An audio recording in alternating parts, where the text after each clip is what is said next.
In this video, we are going to cover how I made shaker doors for under $450, and that price tag includes the $150 purchase price of a table saw. I turned these kitchen doors into this for that particular amount simply by making these doors within 3 days. First thing I did was measure each door length and width, and the one thing I will advise is your hinges. I reuse the same hinges. I think I had an 1.25 inch hidden hinge, and if your hinges are on the outside as opposed to not being hidden, you still can get away with this on the condition that you use the same hinges. But if you are going to use hidden hinges and then change that size, this trick may not work because the hinges, I just reused them. So you're gonna have to make that decision. But if you're planning on using the same hinges, it was as simple as measuring length, width, and then duplicating these doors using those measurements. And here we could see this particular cabinet right here. I didn't change out the cabinets. Here you see the old cabinet, not even painted underneath, and I resurfaced this after removing all of the laminate and sanding it down and painting it white, and then all I did is just change out those doors. Here's what I used. I used a 1/4 inch plywood, sanded right here. I think I bought 2 4x8 sheets, and then I used a 1x3. Now the beauty behind this 1x3 board right here, and I used a poplar board. I would not advise using a common board or any other type. This board seems to work fine, and with this door, with this board, you're able to simply just take them, cut them down to size, and then after you put the notch in, you're able to just build the door simply like that. And all I did was use this table saw. I did not change out the blade. I simply used the same blade. And here are some of the other items that I used. I used this corner jig, first time ever using it. I used this hinge jig that allowed me to drill the hole for the hinges that are hidden. And then I used an 1.5 inch pocket screw, which comes with this particular jig right here. Here we see the inside of the cabinets. As you can see, they're not white because I left the cabinets up, and I simply just replaced the doors, and I think they came out exceptional for you know, what I spent and the amount of work that I put into it. Here we see the creation and what I did. For the most part, I took that common board and I cut that groove, and you could see that hole right there. And while looking at that common board, I cut a groove 1/4 inch right down the center, and then I attached them. And I attached them from behind using that corner jig, and you could see right here, that's what that corner jig is about. That's the hole that it leaves, and we could see 2 of them here, 2 of them here. There's 2 here and 2 here. I did put putty on this. I was painting these, and then down the back to cover these holes, I put putty and just painted over them. Now keep in mind, if you are using this model, you are not allowed to stain, because then you would see these screws on the back, as well as this hole once you cover it up and then try to stain it. This works if you are painting the doors. So I'm going to cut this 7-foot board at 41 inches. It's already set to go. This is going to be the 2 sides.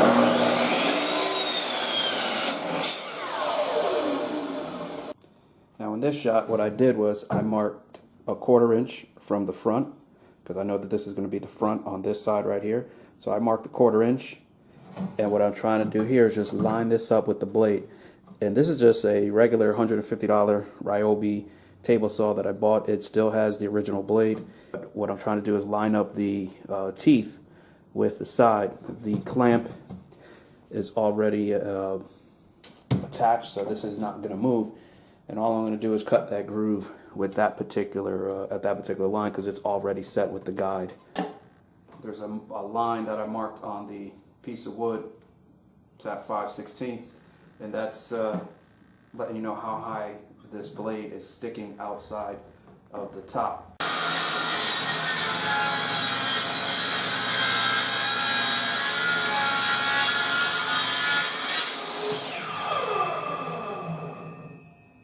We see the groove, the notch right here, but it's not big enough for the 1/4 inch piece of wood that's going to slide through. On the other side, I marked with the marker the amount of wood that still needs to come out. So I'm going to have to go back to the saw, move it over, and then cut that piece out. Now in this shot, what I'm trying to do is line up the blade. Once again, the machine is off, and I already have that mark, and the mark is furthest to the right, that direction that I needed to go in order to fit that 1/4 inch in. This is that initial cut right here, and I have to continue cutting all of that black marker out.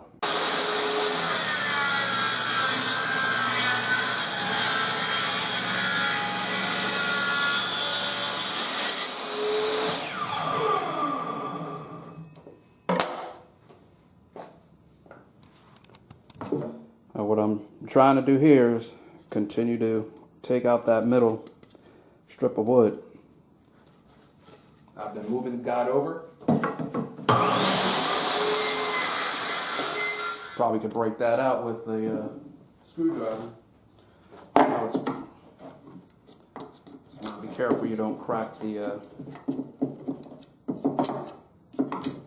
It's already coming out.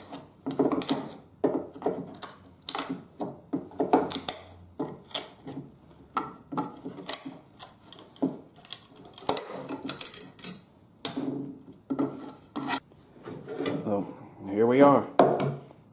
The sides, top, bottom, they got the groove. You'll note the front, because the front should be the thickness that you measured, and I wanted it about 1/4 inch. And this piece will now fit right inside of that groove. So here's that piece, 14 and 16. Again, I'm going to measure here. That's how I know that this is the front. It was cut at 14 and 16. Fits in between.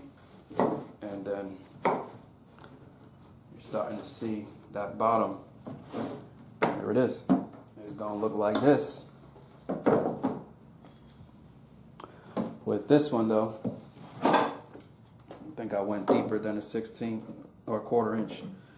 Yeah, it's about 5/16, and what I mean is the gap, the distance between this center panel and where I cut that groove, that notch into that 3-inch poplar. Now I don't have this thing put together, and I'm just going to do these markings with a pencil just so you get an idea what I'm talking about here. Now the center board is pushed in this direction into the groove as far as it can. Now I'm lining up the top over here, and I'm just going to put this mark.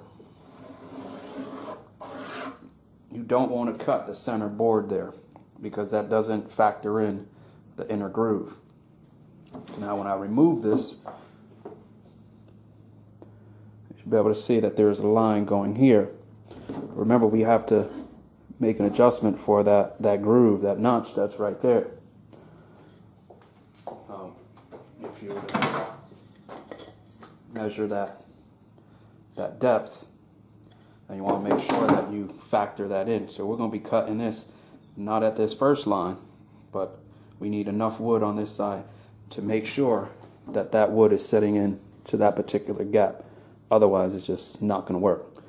So I just marked that line just to give you an idea, because now I'm going to cut this in this direction so we have the center panel exactly how we need it. So there's that line that I marked going across, and that's where that bottom of the shaker door was located. But remember that this piece of wood has to fit into the groove, and we measured that groove, which was the the depth of the blade, how far it was sticking out of the table saw, was about 5/16, which means from this line I got to go 5/16 in this direction. I want to make it, 5/16 larger than what it currently is at. So I'm going to mark those lines and make that cut right now, and then put the door together. We're working on the back. The front is side down. I got a corner jig, and this is going to have to be done fast. I'm going to be putting some glue.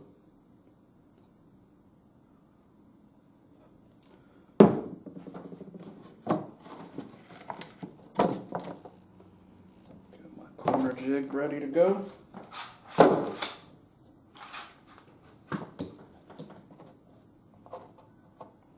This assumes you know how to use the corner jig.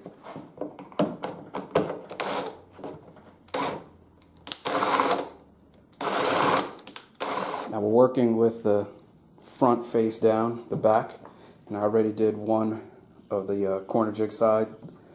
I screwed using the corner jig. What's going on? We got the side, bottom, top, the other side, and we got that 1/4 inch board sitting right in there. You can see the whole process as I kind of go through, but I just want to give you an idea of what's going on. The screw is going in on an angle, and I am going to put some putty here to cover up that hole, and then I'll put some putty here, and that's what I was saying. Like, you have to go in making these knowing that you're going to paint these and not stain them, because to be able to see those screws, that's definitely wouldn't be something that you would want to have to stain, because you're going to see all of that. It depends on how you're trying to put this together.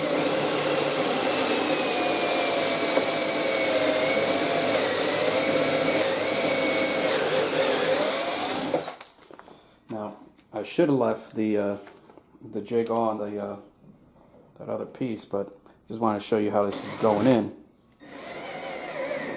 And there you go. It's put the other piece right together. Now you do want to glue that piece in there. As I said, I have glue here, and there is glue in the center, glue in that 1/4 inch board to this one here.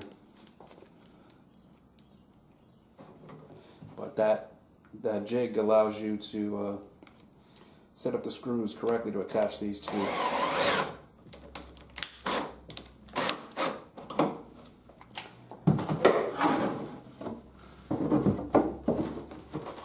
There we go. You don't see the screw on the other side. It's flush on the bottom. We still have our little lip right there. And that's the other side that's going to be attached.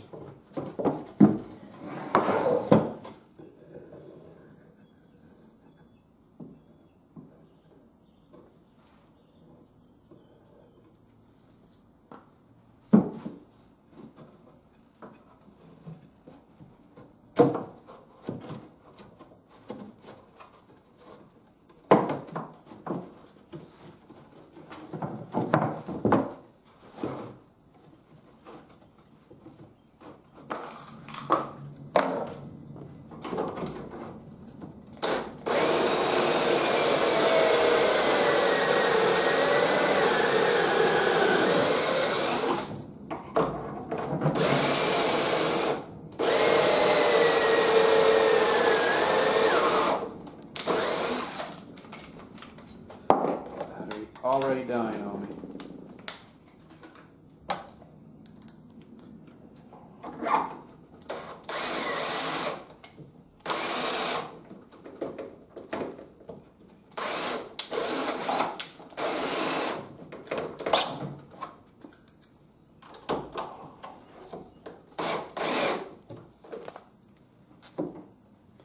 Here we have the corner jig on the other side. This is the last 2 screws that are needed. Again, I did glue the side to this particular bottom piece, and that clamp is just kind of holding, just in case. There goes that.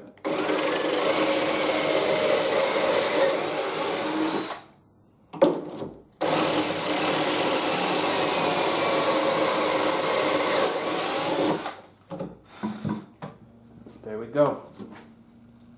Last screw is in. We can leave that clamp on to dry.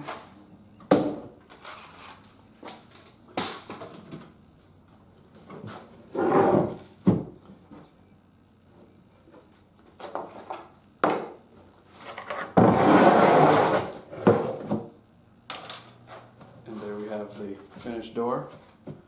You're going to want to sand this down, but you see the centerpiece is in there.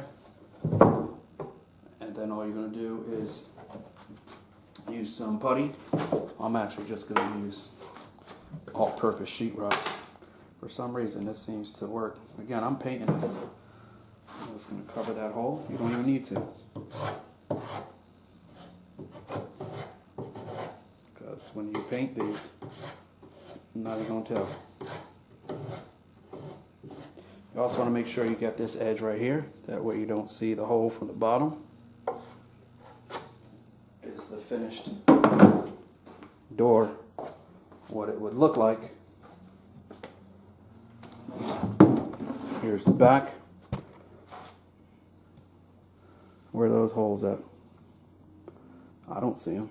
I don't see any holes.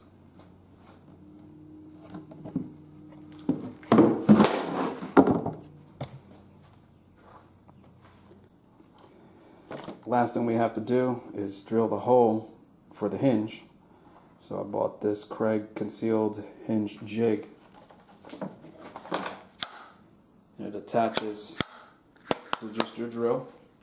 Now with this design, you probably don't want to come in this direction because you don't want to hit the screws that are going in that direction. So you want to make sure that you're above the bottom and top.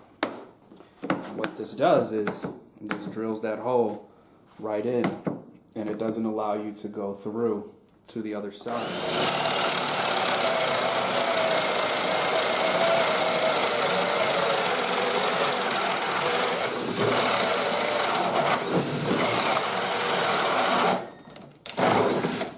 You know you're done because the jig doesn't let you go any deeper. And what I was trying to explain, I just used the same hinges that were originally with the doors that I was replacing, and that device doesn't allow you to go any deeper. This is the exact depth of the hinge that you're going to use. There's a hidden hinge, and even when you're going off on the side, it prevents you from going too much. Like, it's already lined up once you have this butted up against the side. And just make sure you're paying attention to the type of hinges you're using, whether or not it has an overlay of a 1/2 inch, 1/4 inch. That's really gonna depend on what you have. But if you are just using the same ones that you currently have with the doors that you're replacing, once you drill this hole, it should automatically line up. If you have a 1/2 inch overlay and you go to the store and you buy a 3/4 overlay, then it's just not going to work. Just make sure that you get the correct overlay, style of hinge. But that's ready to go. So I just drilled the second hole, and this door should be ready for sanding, paint.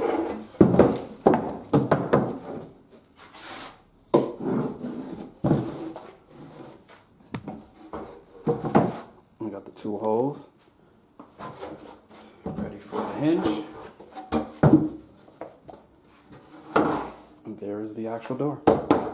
And again, here we see what I did. I measured those doors first. I made these, painted them, and left the cabinet up, and then put the doors on utilizing the same hinges. Here we see some of the process, but here again you can see this particular cabinet right here, and then the finished product. This door alone, when I looked online, was about a $125 door, and I spent about 18 bucks. And here we see some more pictures of the doors as the project is coming together. And again, here is the before and here is the after. I would say the total on this, I spent $450.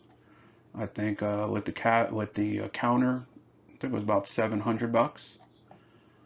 If you take the appliances, that was another 2,000. I think it was about 2,100. And then I did spend on this backsplash which you really can't see. It's like a 4-inch backsplash. I think that was about $300.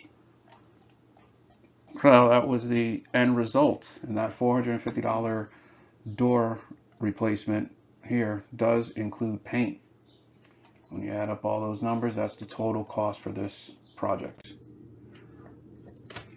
If you like this video, like and subscribe to the channel, and feel free to fill up your cabinets with all types of goodies, maybe some rum, whatever it is you want, and hopefully nobody gets upset and the kids are not complaining that you are not playing, saying, hey, come outside and play with me, and you'd say, hey, go get some cereal out the cupboard.